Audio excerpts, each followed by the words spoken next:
Productions' Sunset Paradise just ended, unless we get a season 2. So do you know what that means?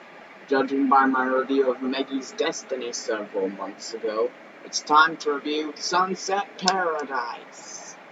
I watched this show because it's Meggy's show, and Meggy's my favorite SMG4 character. So is it a legendary show, or should you just press the skip button on this show? Time to find out. Big spoiler warning for Sunset Paradise. So if you want to watch Sunset Paradise, but you haven't yet, you better pack it up and get out of here. Link to the show in the description, and credit to Glitch Productions for this video. So what is this show about? Well, it's about Meggy going on vacation to Port Aurora after having been stressed out a bit back at home. And the plot is somewhat similar to Super Mario Sunshine, where Meggy expects a nice, relaxing vacation, but Port Aurora is filled with many bandits and criminals.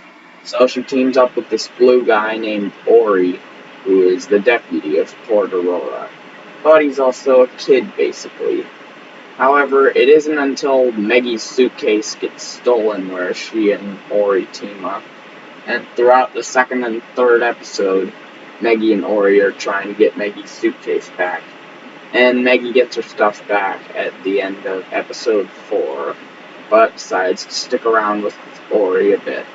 And then starting with episode 5, even more action comes on for the scene.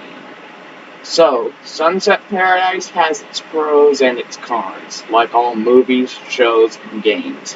So let's start with the pros.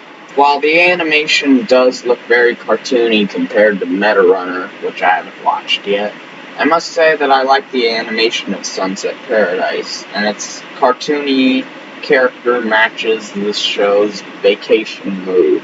Whereas for Metarunner, the more realistic yet still somewhat cartoon-looking animation matches the serious mood of Metarunner. So that's nice, especially because this show strongly reminds me of Super Mario Sunshine, which is probably the most cartoony Mario game yet. I love some of the villains in this show. They're not the best animated villains of all time, but they're true show stealers, especially my favorite, the Funky Force. Not only do they have a lot of charm and groove, but they also remind me of the delinquent road hazards from Cars, especially considering that there are 4 Funky Force members, just like how there's 4 delinquent road hazards. Then there's Benedict, who is a literal egg, and also the main villain of the show. At first I thought it was pretty anticlimactic that the big villain is an egg, but then I remembered, this show takes place in the SMG4 universe, so now I'm not surprised. It's pretty hilarious. And Whisk is a nice, fleshed out character. I must say I really like her backstory of how she became a criminal. It's kind of sad how she is more fleshed out than most villains we see today. Although I have to say, Whisk really reminds me of Catwoman from the Batman universe. But still, she's a great villain, and a great character for that matter. I really like Meggy and Ori's characters in this show.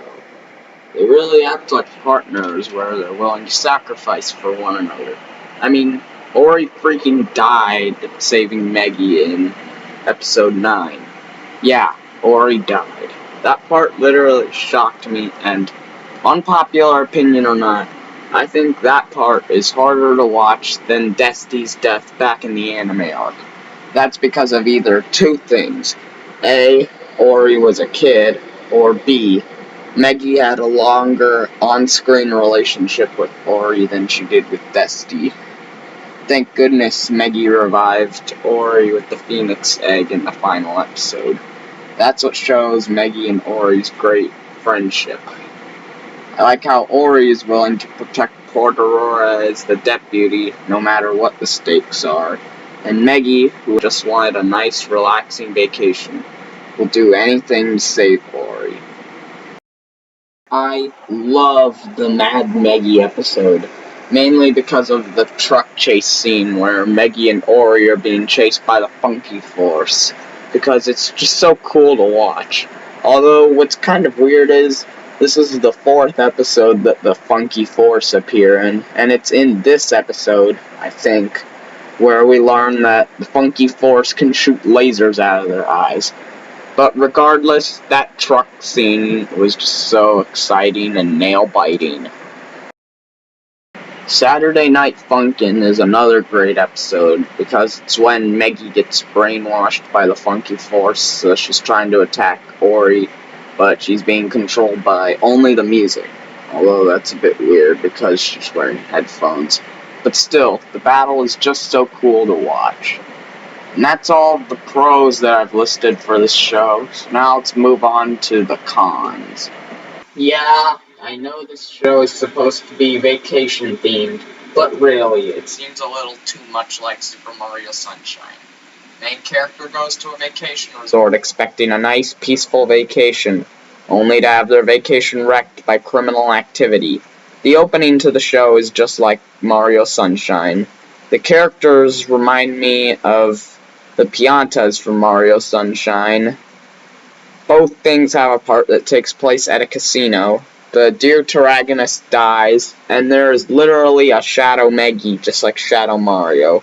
And yeah, this show is made by someone who literally makes Mario videos, but still, this and Mario Sunshine have a little too many similarities. And that concludes my pros and cons list for this show. I can't believe I only listed one con, really. Well, it's the only con that I really see with this show.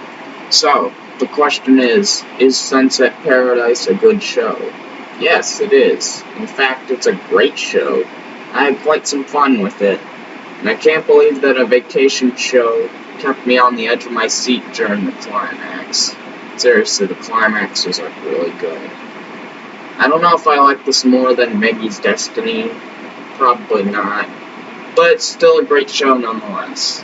I now see why it has such a high rating on IMDb. Also, at the end of the show, Meggy said she'll be back, so I'm going to bet that means there will be a season 2. The show may have its flaws, or one flaw, I guess, but I'm happy that I watched it. It's nice to see Meggy finally getting her own show. And Ori's a pretty likable character. I think I'll give this show a 9.5 out of 10. I know it so far only has one flaw, but that flaw is kind of a big one, so that's why I give it 9.5 out of 10. Sunset Paradise isn't perfect, but it is a true summer delight. Thank you for watching this review. Don't forget to comment, like, and subscribe. And if you've watched Sunset Paradise, feel free to tell me in the comments what you think of it. SonicFan91, out.